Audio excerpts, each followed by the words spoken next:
Evangelho de Jesus Cristo segundo São Mateus. Glória a vós, Senhor. Naquele tempo, as mulheres partiram depressa do sepulcro, estavam com medo, mas correram com grande alegria para dar a notícia aos discípulos. De repente, Jesus foi ao encontro delas e disse: Alegrai-vos. As mulheres aproximaram-se e prostraram-se diante de Jesus, abraçando seus pés. Então, Jesus disse a elas: Não tenhais medo, ide anunciar a meus irmãos que se dirijam para a Galiléia. Lá eles me verão. Quando as mulheres partiram, alguns guardas do túmulo foram à cidade e comunicaram aos sumos sacerdotes tudo o que havia acontecido. Os sumos sacerdotes reuniram-se com os anciãos e deram uma grande soma de dinheiro aos soldados, dizendo-lhes: Dizei que os discípulos dele foram durante a noite e roubaram o corpo, enquanto vós dormíeis. Se o governador ficar sabendo disso, nós o convenceremos. Não vos preocupeis. Os soldados pegaram o dinheiro e agiram de acordo com as instruções recebidas. E assim, o boato espalhou-se entre os judeus até o dia de hoje. Palavra da salvação. Glória a vós, Senhor. Queridos irmãos, estamos aqui hoje, segunda-feira, dia 1º de abril, na oitava de Páscoa. Sim, oitava de Páscoa. A festa da Páscoa, a festa da ressurreição, é uma festa tão grande que ela não cabe em um dia só. Por isso, a igreja, na sua sabedoria, estende essa festa durante 8 dias. Então, durante toda a semana, todo dia é Páscoa para cada um de nós.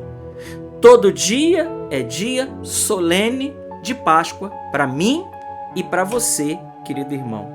E os textos que nós vamos meditar e ouvir ao longo da semana, todos eles, de um modo ou de outro, eles nos remetem à cena da ressurreição. Nós dizemos no Evangelho de ontem, por exemplo, no domingo de Páscoa, que a grande prova cabal da ressurreição de Cristo é, sem dúvida alguma, o sepulcro vazio. Por quê? O texto do Evangelho que nós lemos ontem, por exemplo, João 20, de 1 a 9, fala exatamente disso, conta inclusive detalhes. O corpo não estava no túmulo, o pano que tinha sido enrolado estava sendo posto à parte, no lugar à parte. Hoje, nós vemos aqui que por causa da ressurreição de Cristo, há uma cena inclusive de suborno. Sim, suborno. Naquela época já tinha suborno. Por quê? Porque uma vez que as mulheres vão lá e elas constatam isso, e os guardas do túmulo conferem e vê que é isso mesmo, que ele não está lá, então os sumos sacerdotes, aquela corja da época de Jesus, aqueles homens que Jesus certa vez chamou eles de sepulcro caiados, de cobras venenosas. Jesus inclusive disse a respeito deles que eles nem entram e nem deixam aqueles que querem entrar no reino dos céus. São pessoas extremamente arrogantes, extremamente com o coração fechado. O próprio profeta Isaías, no capítulo 29, profetiza a respeito deles. Esse povo me honra com os lábios, enquanto seu coração está longe de mim. Os sumos sacerdotes, os mestres da lei, os fariseus, são os hipócritas da época de Jesus. E agora, diante de um fato incontestável, veja, diante de um outro fato incontestável, que foi Lázaro, a solução que eles arrumaram era, ele ressuscitou esse homem aí, quem pode fazer isso a não ser Deus? Então, deram um jeito, vamos matar Lázaro. Porque se a gente mata Lázaro, a gente acaba com a prova do milagre. Então vamos eliminar a prova do milagre. Agora aqui, a prova do milagre é o corpo que não está no sepulcro. Como pode isso acontecer? Uma pedra enorme que foi fechada à entrada do túmulo estava aberto e não tinha ninguém lá dentro. Então, aqueles da época de Jesus, eles pagam eles pagam aos guardas do túmulo para dizerem algo falso a respeito da ressurreição de Cristo. Para dizerem que os discípulos de Jesus foram de noite e roubaram o corpo do Senhor. E eles dão uma alta quantia.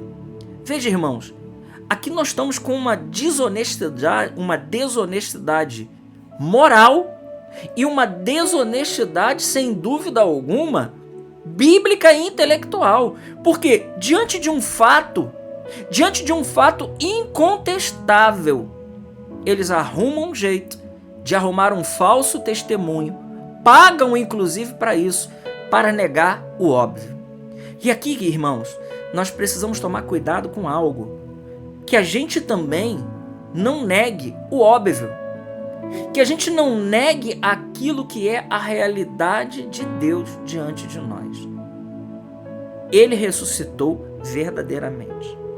E ainda que algumas pessoas queiram dizer diferente disso, essa é uma verdade que se impõe por si só. A verdade da ressurreição de Cristo é uma verdade que se impõe. Veja, a primeira leitura que nós lemos aqui do aqui do livro dos Atos dos Apóstolos, que inclusive nós vamos ler ao longo do tempo pascal, especialmente aí nesses dias agora da oitava de Natal, da oitava de Páscoa, a primeira leitura, Atos capítulo 2, vai dizer exatamente isso. É Pedro que, após o Pentecostes, cheio do Espírito Santo, de pé, ele dá uma grande prova para dizer: olha, o patriarca Davi, ele morreu, foi sepultado, e o seu sepulcro está no nosso meio. E inclusive Pedro estava dizendo assim em outras palavras: olha, se vocês forem ao sepulcro de Davi, o sepulcro dele está lá, e a ossada de Davi está lá naquele sepulcro. Mas o de Jesus, ele ressuscitou conforme as Escrituras. Inclusive Pedro lembra aqueles a respeito das promessas messiânicas.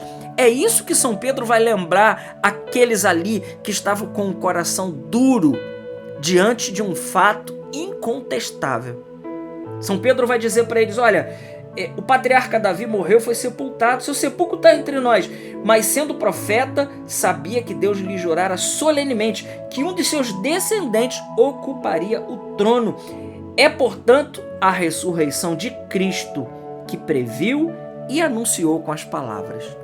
Veja, eles citam inclusive as profecias davídicas, as profecias messiânicas, o qual falava da pessoa de Cristo.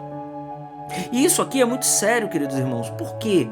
Porque, veja, quantos irmãos hoje, quantas realidades hoje nós vemos no nosso meio que querem negar a realidade do Evangelho.